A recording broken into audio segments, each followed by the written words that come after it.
那我从回收队开始做起，看到我们原台南市南区的那个回收厂，很多东西其实都是可以回收再利用的。所以在99年的时候，我们办公室那边刚好是之前的局长，然后有在想说要来做一个 DIY 的课程，然后就开始就去想说我要怎么去推这个工作，所以我去找11个老师，每一个月办一场的那个 DIY 的课程，就是用回收的东西，然后再做成一个作品。那个时候其实都很抢手，那也没有说民众那边来的当报名，你一定要拿回收物来跟我来上这一堂课。所以我们的这个 DIY 的课程一直到现在，目前甚至于说已经有公司工厂都来跟我们 touch， 这都是我们民众一般没人要变的物件啊，那个用啊变个这样好用的，而且很抢手。那也看到现在大家对旧的物品，然后一直的做秋起那你就会觉得说那是对的。去年有收到一件那个像药柜，就古早时候的药柜。然后它有90几个抽屉，回收来的时候真的破烂不堪。可是呢，又觉得很可惜，因为毕竟它的材质都是块木，所以我们修缮完也卖得蛮好的价钱也算蛮高。掌握市政3分钟，台南进步向前冲。全台湾最美的公署要重新跟大家见面喽！这里就是台南的藏经阁2馆哦。移民署搬迁后，台南市环保局用心做修缮，成为二手台式老物家具展示的场域哦。众多独一无二的二手老物家具都藏在藏经阁里哦。不少独立小店店家都来寻宝，甚至连北部的民众都来买哦。还有众多手作小物等你来带回家。喜欢台式家具老物、手作商品的你，千万不要错过哦。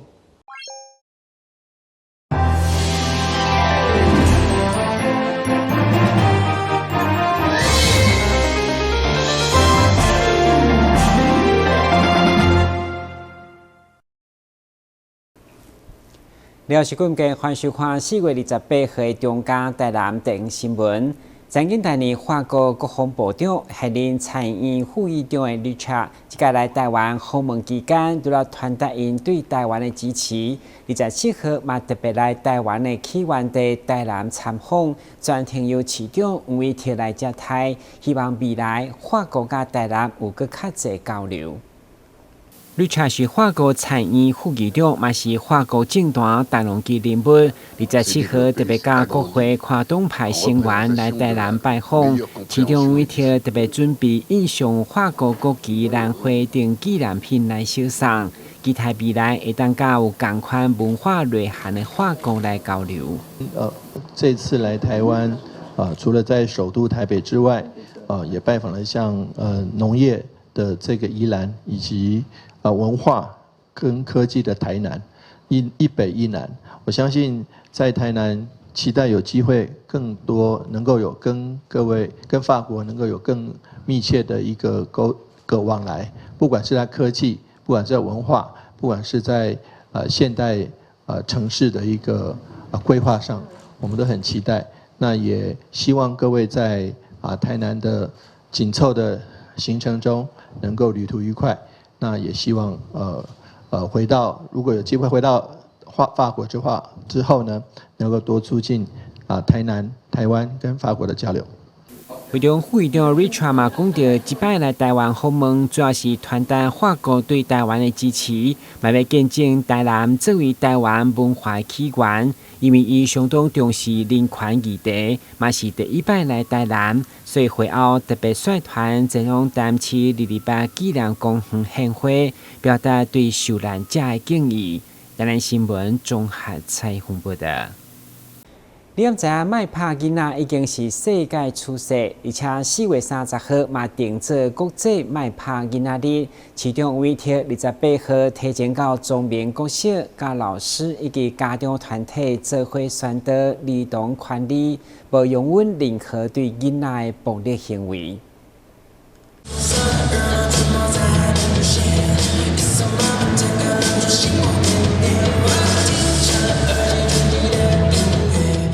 伫学生热烈的舞蹈当中，聪明国小的学生欢喜迎接4月30号国际卖拍囡仔节。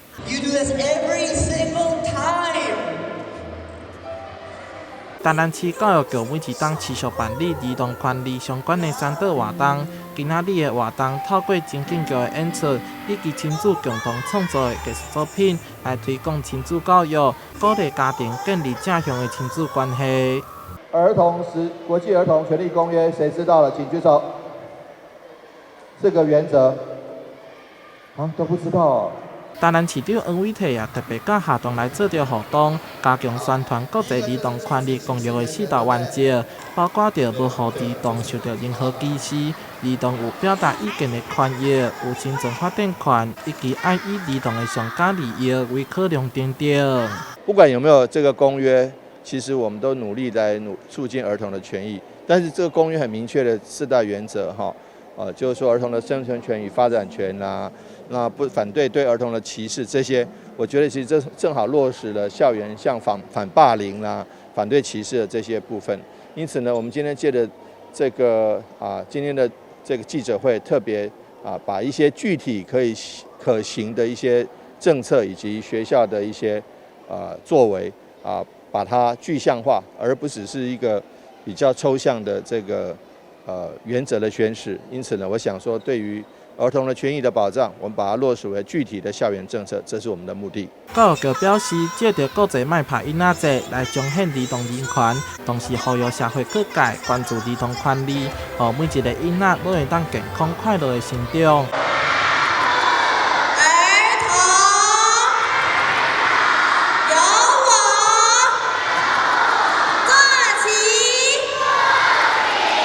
台南新闻杨顺怀采访报道。网络虽然利弊，不过嘛掺有各种的危机，因为时常传出诈骗甲交朋友的陷阱，甚至也发生儿童性剥削。所以家护中心甲圣代病院伫4月28儿童保护日举办听父母陪囡仔，成为一家人活动，也请全民做伙来守护。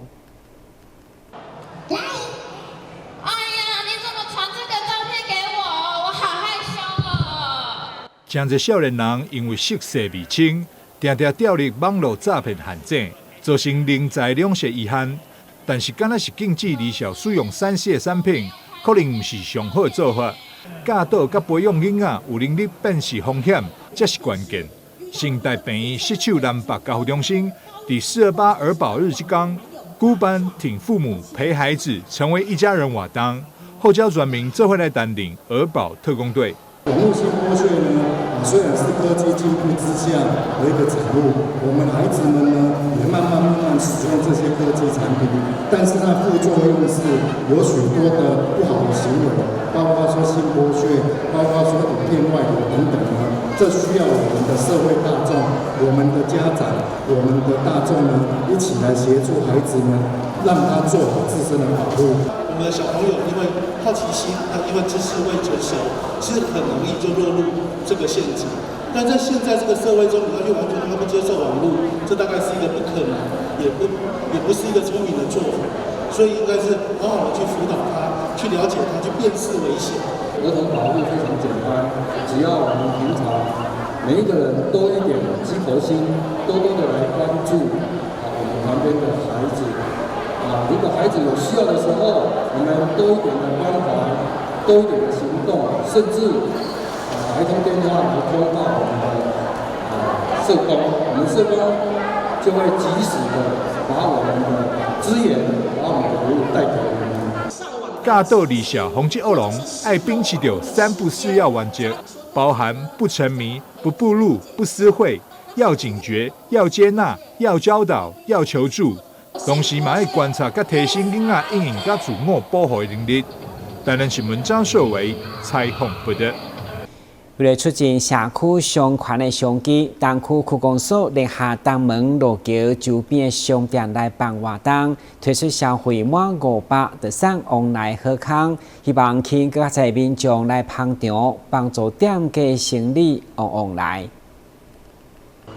东门路顶的东门路桥是市区往来东西向的重要道路之一。目前配合铁路地下化工程施作而封闭路桥，但嘛直接影响到周边商家生意。对此，市府特别举办2023东门购旺旺来活动，联合东门路桥周边的商家推出消费满500就送旺来好康，要来吸引消费者出门。因为我们东门路桥要拆除了，那为了许多好朋友在这附近常常出入，我们东区的好朋友也在我们施工厂商的赞助之下，能够有这样3000多颗的凤梨，能够搭配我们配合的厂商一起，只要消费满一定的这个金额，就可以送1只凤梨。这个都完全是施工厂商跟我们社区共同努力的结果。一方面也让我们市民朋友，我们希望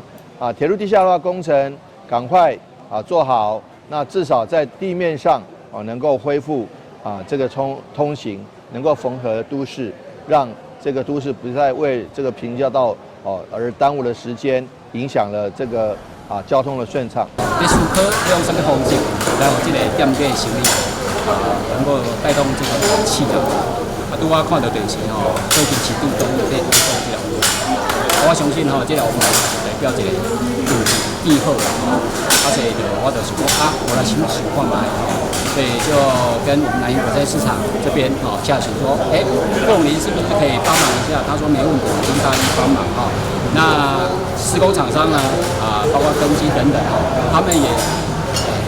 马上就是说很高兴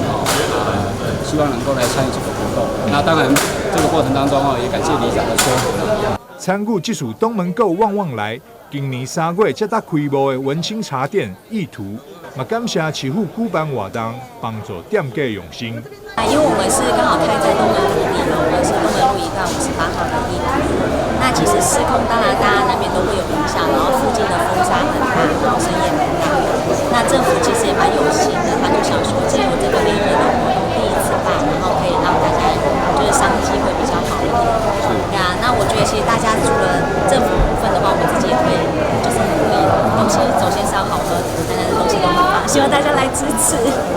主办单位台南市政府表示，东门购旺旺来活动期间自5月1号到5月28为止，只要是伫合作店家消费满500，就当换旺来1粒，数量有限，换完为止。台南新闻张硕伟采访报道。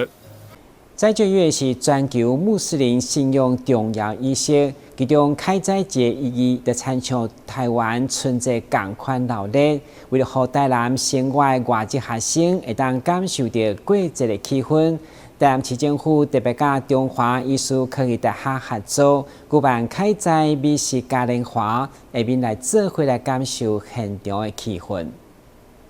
对着全球回教信徒来讲，这个月下旬开斋闹热庆祝的程度，就参照咱的农历春节。所以，台南市政府特别甲中华艺术科技大学合作，为外籍移工甲学生举办美食嘉年华，让穆斯林会当好好享受属于因的节日。活动当中，来自印尼甲越南学生的表演引起热烈的回响。要让大家认识不同的宗教文化，期待外国朋友将台南当作第2个故乡。那过去30天的斋戒月，我想大家都已经经历了穆斯林的文化中间的应该说伊斯兰文化中间的一个意义。那今天开斋节了。那刚刚也看到了许多主持人提到了，不管来自越南、菲律宾或者是泰国或者是其他的东南亚或者其他国家的移工朋友们，其实来到台南、来到台湾这个我们即将在明年进入400年的文化古都，我希望说这个文化的交流以及文化的融合，甚至交换意见，其实都是非常好的。根据了解，在台南的外籍移工大约62000人，印尼籍就占了3成。为了让这群外国学生有过节的气氛，会中学校嘛请参与管理系师生团队制作专属的料理，也是开斋祈福响宴，要甲大家响应。台南新闻管制采访报道。台年高雄厂因为保留日本时代所兴建的石灰窑，见证了台湾水泥产业的历史。但其实早伫荷兰时期，附近就有一座私人的水泥厂。文史工作者表示，这是南部唯一留落来民间土灰窑，会当将台湾水泥业的发展历史，佮向前迈一大步。走进寿山山脚下的这处山洞，往洞里面看，就可以看到这座土灰窑。杨吉寿老师表示，这座土灰窑的建造可以追溯到史前时代，到了荷兰人统治时期，才引进超高的窑烧技术，改良土灰窑，开始大量烧制红毛土，也就是现在说的水泥。荷兰时候我们都叫它阿门头，最早期的这红毛就是指荷兰人，他们把那个时候的一些最好的技术，就是阿门头的加工。交来给我们这边的一些原住民，他把早期原住民的低温，他把那个温度提高，炼成那个阿门头。而在这一座土灰窑旁边，还有一座古老石砌成的仓库。当时附近有3座土灰窑，生产出来的红毛土就堆放在这里。而古老石的墙面上已经砌上不同时期的水泥、砖块等建材，显见当时水泥生产的盛况。仓库就是办公，还有一些加工的一些阿门头就放在那边。日本时代的那个地图里面有3个土灰窑，就是在现在的亚马靠，就是新隆路这边。后来就是剩下这一个土灰窑，目前仅存的。随着时间的推移，日本人开始在这里新建日式木造房舍和一处大型的铁工厂。鱼鳞板的外墙虽然破损，但铁质的梁柱依然让铁工厂伫立在高处。上面是日本时代的的建筑，就是看到这个小小的巷子就可以整个串联，从那个荷兰到日治时代到清朝到日治时代的一些建筑都可以看得到。杨老师表示，这一带会有水泥和制铁等产业，应该和旁边的这条兴隆溪有关。在制程中有方便的水源可以取用。溪上有一座路桥，桥柱上还留有前市长杨金虎的桥名落款，增加这个区域的历史感。这边还有保留了杨金虎市长的旧的那个桥在这边这边是兴隆溪。就是在莫兰蒂台风过后以后，这边有那个整个土石流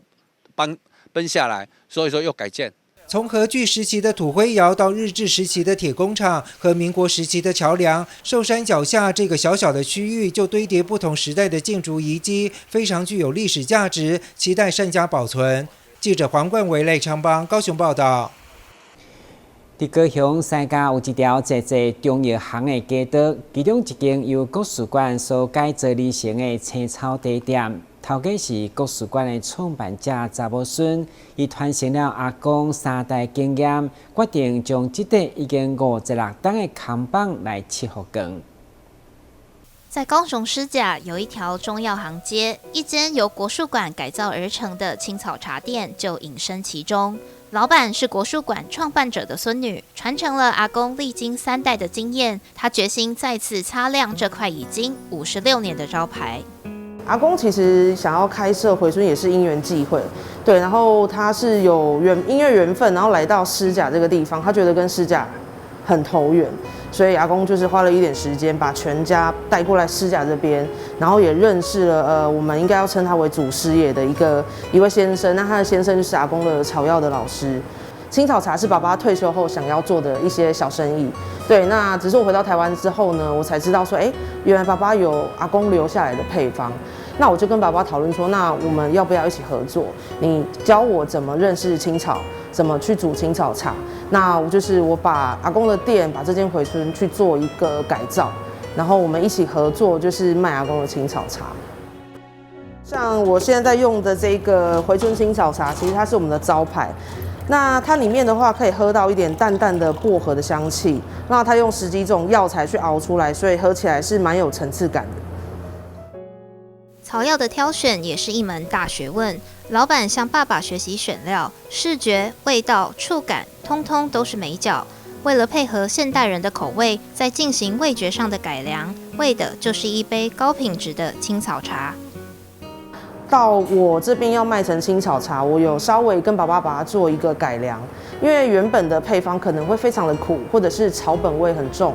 对，那我们就是稍微去增加它的配方，或是减少某些苦的配方。阿公的配方是非常有层次感，对，那每一种层次感都非常的均衡，对，所以就是比较偏古早味、传统风味的青草茶。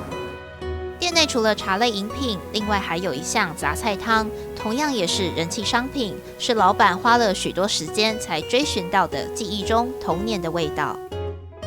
其实对杂菜汤这3个字，我从小一直听到大，就是听到爸爸妈妈说，他们那个年代可能不富裕，然后回村以前，就是阿公还在创业初期的时候，可能生意也没有那么好，所以阿嬷都会去菜市场啊，就是捡一些别人不需要的水果啊、蔬菜拿回来煮成一锅汤。然后爸爸就可能跟我讲说，那锅汤会让他想起整个家里一起吃饭的样子，想到阿嬷这个角色。对，那因为阿嬷也教过我1次，然后我觉得很好吃。可是因为之后没有机会再学，所以我才四处去吃杂菜汤，去拼拼凑凑那个记忆，然后想把就是阿嬷的这个味道再跟大家分享。对于家人这块很感谢他们，因为我觉得家人都是非常支持的。然后加上我们回村是一个大家族，那我觉得整个家族的人也都很开心、很期待，因为毕竟阿公阿嬷也不在了，让我觉得蛮感动的，就是让整个家族的向心力又起来，所以他们也会跟我分享说草药的一些知识，所以我觉得除了我的家人到包含我整个家族都是就是帮助我的。经过了这50多年来，然后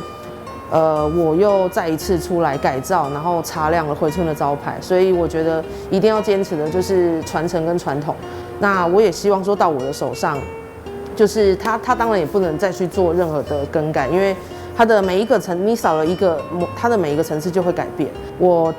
有再去就是把青草茶跟咖啡做结合，对，我去做了一个中式加西式的方式。那以不动青草茶的配方又再去翻转跟创新，那希望就是用这样的方式可以让年轻人去了解。可能像有些人对青草茶会觉得说哦好苦哦，它就是药。可是我想用这种方式去让更多年轻人了解说，其实青草茶是很好玩的，很有层次感，也很健康。老板决心接手国术馆时，连卖草药的人都劝阻，但老客人的回馈和对于传统的坚持，让老板决意延续阿公的方式，再增添自己的创意研发。原先慢慢尘封的国术馆，也正在以更多不同的韵味继续飘香。记者李凡飞、肖怡轩高雄采访报道。在这个传播快速的时代，现在里长不只是里面的代表，也是一位兼主持人、加记者角色的公众人物。现在要小解一位高雄兴邦里长施文良，伊就甲里来志工制作真侪影片来行销里来大大小小，透过影片做回来看伊所翕的内容。